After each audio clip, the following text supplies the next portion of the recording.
Shalom, covering mine, Stephen Ben-nun. You're watching Israeli News Live. Yet again, more breaking news coming out of Syria. This time, a U.S. convoy of soldiers has been deployed to the Al Abyad Roya after Turkish attacks on the gate there. Now, as you can see here on your screen and behind you here, of course, we know it's U.S.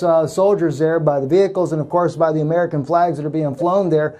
This here is the gate right in behind you here that they're going up to. That is right there on the Turkish border.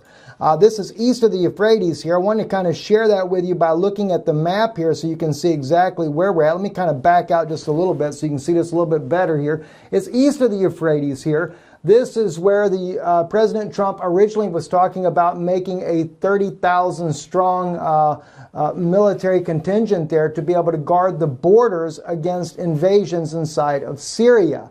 Now, of course, as Damascus would see it, it's carving out another state. It's carving out a Kurdistan state, which they're not in favor of. But yet, the Kurds and Damascus have been in continual talks there, trying to resolve their differences so that they can come together and work together to defeat the rest of the insurgents that are inside the country. Because we still have Al-Qaeda, Al-Nusra. Al-Nusra is a sponsored terrorist group by the Turkish government. Now, Turkey considers the Kurdish people a terrorist organization, but neither does Russia nor the United States consider them a terrorist organization.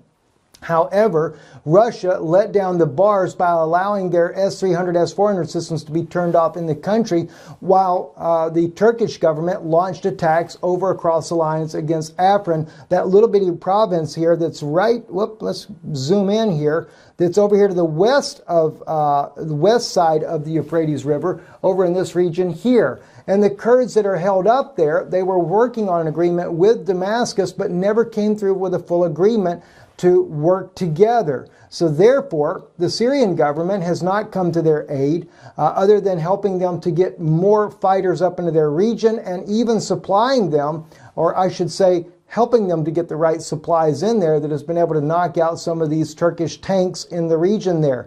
They also are using some very sophisticated weaponry there that does take out Turkish tanks. Kind of peeved off President Erdogan just a little bit, but if you ask me, that's pretty much a terrorist nation as it is. NATO should consider removing Turkey from the NATO pact altogether.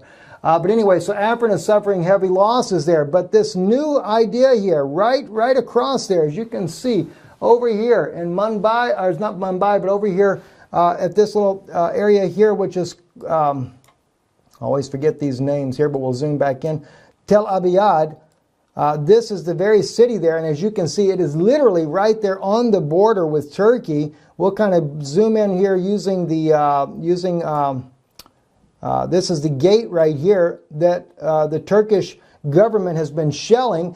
Of course, President Erdogan has already said to the U.S., get out, or they're going to run right over anyway. Well, thank God finally, and this is what I've been waiting for, is to see the U.S. somebody stand up against Turkey over the Kurds there. So they've sent their forces there, I think mostly hoping as a symbolic gesture with the American flags there that Turkey will back down, knowing that they have NATO allies there in the region. But then again, Turkish government considers that this is a terrorist organization and that their partners are supporting terrorists. That's kind of like the pot calling the kettle black, don't you think?